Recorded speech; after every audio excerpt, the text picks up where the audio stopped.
Bom dia, graça e paz do Senhor Jesus, queridos irmãos e irmãs. Sejam muito bem-vindos à oração da manhã, que acontece aqui no canal do Ministério Zoe, todos os dias a partir das 6 horas da manhã. Ministério Zoe, vivendo a vontade de Deus, trazendo todas as manhãs uma oração, uma mensagem de Deus para você.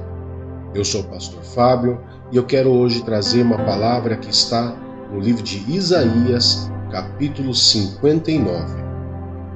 Você já parou para pensar como em algum momento da sua vida você simplesmente parou, analisou e falou a seguinte frase: eu acho que Deus me abandonou?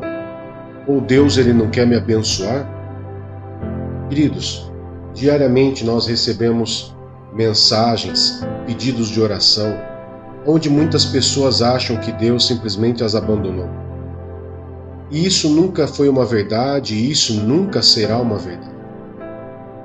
Mas se isso não é uma verdade, o que acontece? Muitas vezes a bênção de Deus não recai sobre a nossa vida.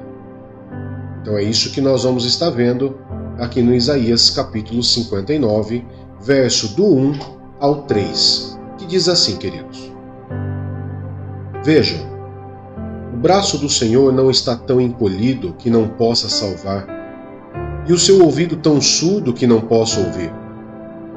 Mas as suas maldades separaram você do seu Deus. Os seus pecados esconderam de vocês o rosto dele, e por isso ele não os ouvirá. Pois as suas mãos estão manchadas de sangue e os seus dedos de culpa. Os seus lábios falam mentiras e a sua língua murmura palavras ímpias. Queridos, esse texto ele nos mostra claramente que Deus ele não retira a bênção de ninguém, ele não retém a bênção de ninguém. O que acontece é que o ser humano ele acaba se afastando de Deus.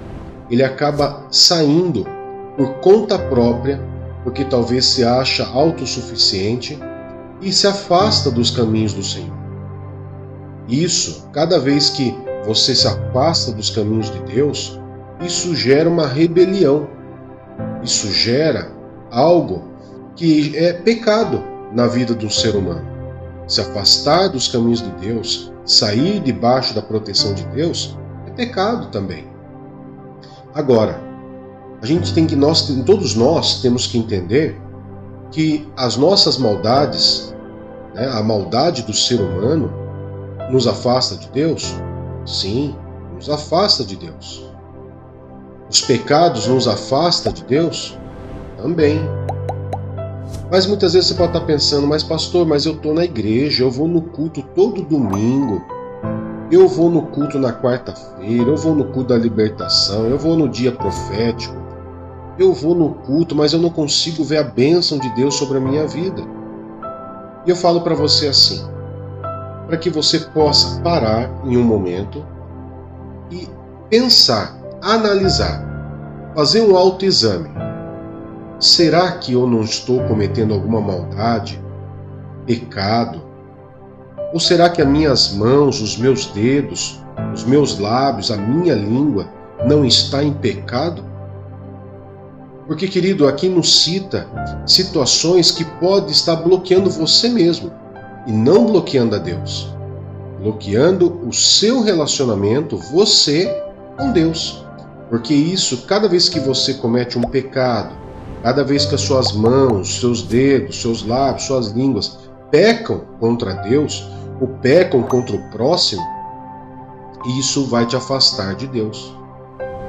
Quando a gente vai lá no livro de Lucas, capítulo 15, uma história muito conhecida, inclusive você que está me ouvindo deve conhecer, é a parábola do filho pródigo. O filho pródigo, ele pede a parte da herança para o pai, para que ele pudesse seguir a sua vida. Aquela coisa de jovem que quer viver a sua vida independente, quer viver sozinho, quer tocar a sua vida. e ele simplesmente pediu a bênção do pai e a parte da sua herança. E para mim, na minha visão, não deixa também de ser uma bênção. Mas ele pegou o filho pródigo, pegou a herança que cabia a ele e foi simplesmente viver a sua vida. Tudo de maneira ilusória. Ele teve com certeza muitos amigos, gastou o seu dinheiro com meretrizes, como diz a palavra de Deus, e gastou todo o seu dinheiro de maneira indevida. Ou seja, ele investiu a herança, a bênção que ele tinha ganho, naquilo que era ilícito, naquilo que não concordava com Deus. Com isso, querido, cada vez que você faz um investimento errado, um investimento no mundo das trevas, com certeza a consequência vem e a bênção vai embora. E aí nós sabemos da história que o filho pródigo, ele chegou a comer a comida dos porcos, depois que ele perdeu tudo. E a Bíblia diz que quando ele caiu em si, ele decidiu voltar para a casa do pai. Então é muito importante quando a gente guarda isso na nossa mente. Quando o filho pródigo caiu em si, é necessário entendermos que se nós não estamos enxergando a bênção, não estamos vendo a bênção de Deus em várias áreas da nossa vida, é importante nós pararmos, analisarmos, fazer uma autoavaliação e ver se nós não precisamos cair em nós mesmos, cair em si, como diz a palavra de Deus, lá no livro de Lucas, e nós retornarmos ao caminho correto. O filho pródigo, ele voltou para a casa do pai. E o pai nunca olhou para ele de uma maneira condenativa, ou com um olhar julgador, ou condenador. Pelo contrário, a Bíblia nos diz que ainda estando longe, seu pai o viu e, cheio de compaixão, correu para o seu filho e o abraçou e o beijou. E mais nos versículos seguintes, no verso 22, o pai diz a seus servos: depressa, tragam a melhor roupa e vistam nele. Coloquem um anel em seu dedo e calçado em seus pés. Tragam um novilho gordo e matem-no. Vamos fazer uma festa e alegrar-nos. Pois este meu filho estava morto e voltou à vida. Estava perdido e foi achado. É assim que a Bíblia menciona quando você se afasta de Deus.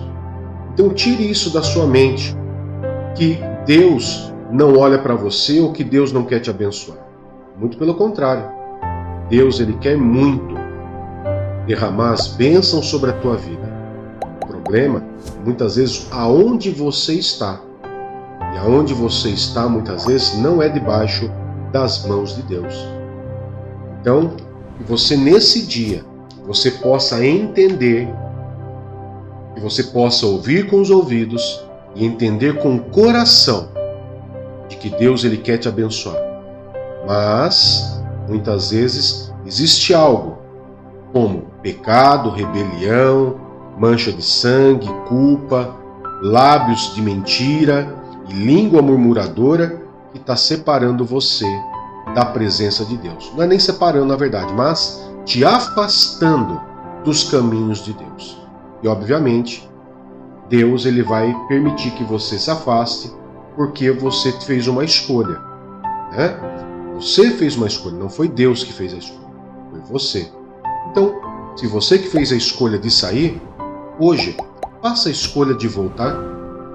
Faça a escolha de voltar, porque eu tenho certeza que Deus, ele tem uma roupa nova para você, que simboliza a limpeza, a purificação, um anel mostrando que você tem um relacionamento com Deus e a sandália calçada a seus pés, para que você não venha tropeçar e para que você não venha machucar os seus pés em pedras. E há uma grande festa nos céus, quando o ser humano, ele se arrepende do seu mau caminho e volta para os braços do Pai. os braços do Pai nunca está fechado, mas sempre abertos, atentos e olhando ao horizonte para que você volte a Ele. Bem, queridos, vamos orar? Amado e eterno Pai, em nome do Teu Filho Jesus, nós queremos consagrar ao Senhor esse dia, esse momento, essa palavra, a qual nós nos alimentamos, Pai. E que essa palavra venha realmente bater forte no nosso coração.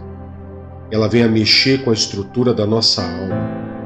Mesmo estando dentro de uma igreja, mesmo sendo batizado, mesmo, meu Pai, muitas vezes tendo um ministério. Essa palavra não é para um ou para outros, é para todos. É para todos nós, Pai. Que nós possamos nos avaliar, nos autoavaliar. E se acharmos algo que possa estar impedindo a nossa bênção, que nós possamos cair em si, como diz lá em Lucas capítulo 15. Que nós possamos voltar e nos corrigir, e nos arrepender, e voltar para os Teus braços. Em nome de Jesus, Pai, nós agradecemos ao Senhor. Amém e graças a Deus.